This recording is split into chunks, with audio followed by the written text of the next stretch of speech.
हरे कृष्ण। आगे है अध्याय 2 श्लोक 16।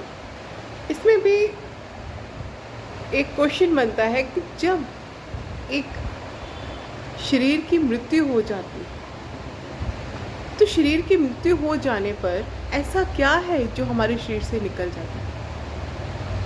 आइए सुनिए श्लोक 16, जिसका अर्थ है, तत्वदर्शियों ने ये निष्कर्ष निकाला है कि असत भौतिक शरीर का तो कोई चिरस्थायित्व नहीं है, किंतु सत जो आत्मा है वो अपरिवर्तित रहता है।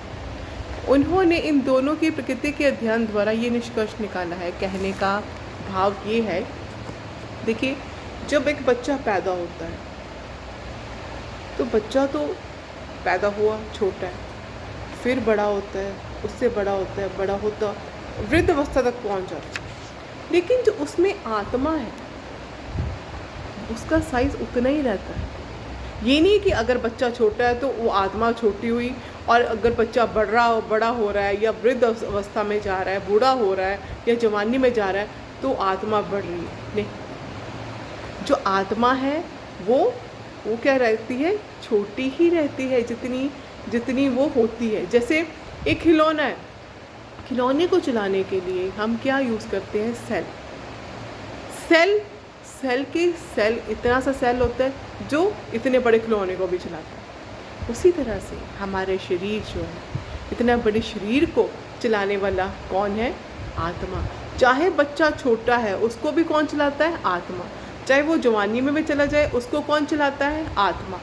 तो अगर वो वृद्ध अवस्था में भी चलता है तो उसको कौन चलाता है, आत्मा।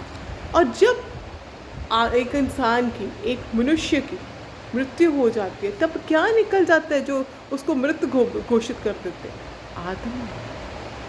आत्मा निकलती है। जिस तरह से एक खिलौने को चलाने के लिए सेल की ज़रूरत पड़ती है, सेल निकाला, खिलौना चलना बंद हो जाता है। उसी तरह से इस शरीर को चलाने के लिए आत्मा की ज़रूरत होती है। जब आत्मा निकल गई तो शरीर का कोई अर्थ नहीं रह जाता। तो इसीलिए तो हम ये कहते हैं कि जो शरीर है वो घटता बढ़ता रहता है, छोटा होता है, फिर जवानी में जाता है, वृद्ध अवस्था में जाता है, लेकिन आत्मा जो है वो स्थायी रहती है। आत्मा ना बढ़ती है ना घटती है, वो स्थायी रहती है। इस श्लोक का ये अर्थ। हरे कृष्णा।